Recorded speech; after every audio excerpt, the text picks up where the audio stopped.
ജാഗ്രത പാലിക്കണം, ഇല്ലെങ്കിൽ പണി കിട്ടും. പറയുന്നത് കോൺഗ്രസ് നേതാവ് ശശി തരൂർ MP ആണ്. നിയമസഭാ തെരഞ്ഞെടുപ്പിന് മണിക്കൂറുകൾ മാത്രം ബാക്കി നിൽക്കെയാണ് ശശി തരൂർ കോൺഗ്രസിന് മുന്നറിയിപ്പ് നൽകി രംഗത്ത് വന്നത്. തലസ്ഥാനത്ത് വാശിയേറിയ പോരാട്ടം നടക്കുമെന്ന് ഉറപ്പാണ്. അവിടെയാണ് കോൺഗ്രസ് സൂക്ഷിക്കണമെന്ന് പറയുന്നത്. സംസ്ഥാനത്ത് ഭരണവിരുദ്ധ വികാരം ഉണ്ടെന്ന് ഉറപ്പാണ്. ഈ രീതിയിൽ LDF-ൽ നിന്ന് അകന്നു പോകുന്ന വോട്ടുകൾ BJP-യിലേക്ക് പോകാൻ ചാൻസ് ഉണ്ടെന്ന് ശശി തരൂർ പറയുന്നുണ്ട്. BJP ശക്തമായ പ്രചരണമാണ് അഴിച്ചുവിട്ടത്. അതിന്റെ ഭാഗമായി അവർക്ക് 2-3 സീറ്റുകൾ കിട്ടിയേക്കാം. ഭരണം ലക്ഷ്യം വെച്ച് മുന്നേറുന്ന UDF-നെ കണ്ടില്ലെന്ന് ജനങ്ങൾ നടിക്കരുതെന്ന് ശശി തരൂർ ചൂണ്ടിക്കാണിക്കുന്നുണ്ട്. ആ വീഡിയോ ചേർക്കുന്നുണ്ട്, കണ്ടുനോക്കാം. BJP നിങ്ങൾക്കറിയാമല്ലോ, അവരൊരു 0 സീറ്റ് പാർട്ടിയാണ്. അവരിവിടെ ഈ നമ്മുടെ നിയമസഭയിൽ അവർക്കൊരു വലിയൊരു ഒരു പിന്നെ പ്രചരണത്തെ ചെലവാക്കാനുള്ള കാശുണ്ട്. നമ്മളെല്ലാവരും മനസ്സിലാക്കിയത് കാണുകയും ചെയ്തു. അതിനൊപ്പം പ്രധാനമന്ത്രിയും ഗൃഹമന്ത്രിയും ഒക്കെ വന്നിട്ട് പ്രചരണം ചെയ്തു എന്നൊക്കെ സത്യം തന്നെയാണ്.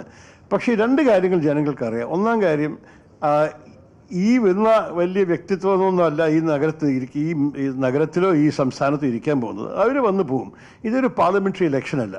ഡൽഹിയിൽ ആരാ ഭരിക്കണം തീരുമാനിക്കുന്ന ഒരു ഇലക്ഷനല്ല. ഇത് കേരളത്തിനെ ആരാണ് നയിക്കാൻ സാധിക്കുക എന്നാണ്. അത് ശ്രീ നരേന്ദ്രമോദിയും അമിത്ഷാ ആയിരിക്കും, നിങ്ങൾ എല്ലാവർക്കും അറിയാമല്ലോ. രണ്ടാമത്തത്, അവർ ഈ 0 ഏതുവരെ പോകാൻ സാധിക്കും? 1, 2, 3 അവർ മാക്സിമം ഒരു പ്രതീക്ഷ. അപ്പം അതോടെ അവരുടെ പെർഫോമൻസിൽ എന്താ പ്രസക്തി? ഞങ്ങളുടെ ഒരു ചെറിയൊരു ചിന്ത ഉള്ളത്, ഈ ആൻറ്റി ഇൻകംബൻസിന് വോട്ടിനെ BJP കൊടുത്തിട്ട് നഷ്ടപ്പെടുത്തരുത്. കാരണം ഈ ആൻറ്റി ഇൻകംബൻസ്, നിങ്ങൾക്ക് സർക്കാർ മാറ്റം ആഗ്രഹമുണ്ടെങ്കിൽ മാറ്റം കൊണ്ടുവരാൻ സാധിക്കാത്ത ഒരു പാർട്ടിക്ക് വോട്ട് കൊടുക്കുന്ന പകരം UDF-ന് കൊടുത്താൽ ഞങ്ങൾ ആ മാറ്റം കൊണ്ടുവരും. അതുകൊണ്ട് മാറ്റത്തിന് വേണ്ടി ജനങ്ങൾ വോട്ട് ചെയ്യണു, ആഗ്രഹിക്കുന്നു. അത് BJP കൊടുക്കേണ്ടതാണ് എൻ്റെ ഒരു അഭിപ്രായം. അത് മാത്രമല്ല, കൊടുത്തിട്ടും കാര്യമില്ല. കാരണം അവർ എവിടെയാണ്, എത്ര സ്ഥലത്തിലാണ് അവർക്കൊരു സാധ്യതയും കൂടി ഉള്ളതെന്ന് നിങ്ങൾ ചോദിക്കണം. അപ്പോൾ എനിക്ക് വലിയൊരു അതിനെക്കാട്ട് പറയാനുണ്ട്. സോറി,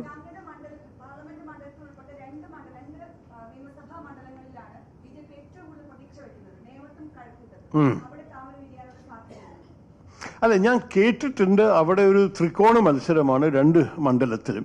നമുക്കറിയണം, അത് വലിയൊരു അതിശയമല്ല. എൻ്റെ പാർലമെന്ററി തെരഞ്ഞെടുപ്പിനെ നമ്മൾ കണ്ടിട്ടുണ്ട്. BJPക്ക് ഒരു ബേസ് ഉണ്ട്.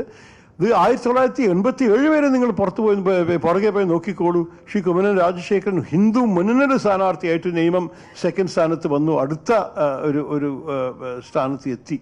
അപ്പോൾ ഇങ്ങനെ ഒരു വിശ്വാസമുള്ള വോട്ടേഴ്സ് ഉണ്ട് നമ്മുടെ തിരുവനന്തപുരത്തുനിന്ന്. വലിയൊരു അതിശയമുള്ള കാര്യമല്ല. ഞങ്ങളെല്ലാവരും കണ്ട് അനുഭവിച്ചിട്ടുണ്ട്. ഞാൻ ആക്ച്വലി ഒളിച്ചു പറയല്ല, ഈ 2025-ന്റെ തുടക്കത്തിലേ ഞാൻ പറഞ്ഞു, നമ്മൾ നഗരസഭയിൽ നമ്മളൊന്ന് സൂക്ഷിക്കണം, BJPക്ക് ജയിക്കാൻ കൂടി സാധ്യതയുണ്ട്. എൻ്റെ പാർട്ടിയുടെ അകത്ത് പറഞ്ഞ് എൻ്റെ പാർട്ടിക്കാർക്ക് അറിയാം, അവർ ജയിക്കുകയും ചെയ്തു. അപ്പോൾ നമ്മൾക്കറിയാം, തിരുവനന്തപുരത്തിന് നഗരത്തിന് താങ്കൾ ചൂണ്ടിക്കാണിച്ച പ്രത്യേകിച്ച് ഈ 2 സ്ഥലത്തിലും അവർക്ക് ഒരു സാധ്യത കാണുന്നു. പക്ഷേ അതിനെ റെസിസ്റ്റ് ചെയ്യാൻ ഞങ്ങളുമുണ്ട്. LDF-ൻ്റെയും സ്ഥാനാർത്ഥികളുണ്ട്. 2 LDF ആണ് ഇൻകംബൻസ്. അവരുടെ സീറ്റാണ്, അവരാണ് അതിനെ ഡിഫെൻഡ് ചെയ്യാൻ പിന്നെ കൂടുതൽ ഇറങ്ങാനുള്ള ആവശ്യം. പക്ഷെ ഞങ്ങളും അതിനെ പിടിച്ചെടുത്താൻ, അഥവാ നിങ്ങൾ LDF സർക്കാരിനെതിരെ വോട്ട് ചെയ്യുന്ന ആഗ്രഹമുണ്ടെങ്കിൽ BJPക്ക് കൊടുക്കുന്ന പകരം നിങ്ങൾക്ക് ഒരു MLA കിട്ടുന്ന പകരം ഒരു നല്ലൊരു സർക്കാർ കിട്ടിയതല്ലേ ഭേദം ചോദിച്ചിട്ട് നമ്മൾ ആൾക്കാരോട് വോട്ട് അഭ്യർത്ഥിക്കുന്നു. സാധ്യതയില്ല എന്ന് ഞാൻ ഒരിക്കലും പറയില്ല. പക്ഷെ അവരെ തോൽപ്പിക്കാനുള്ള സാധ്യത ഞങ്ങൾക്കുമുണ്ട് എന്നാണ് ഞാൻ ചൂണ്ടിക്കാണിക്കുന്നത്.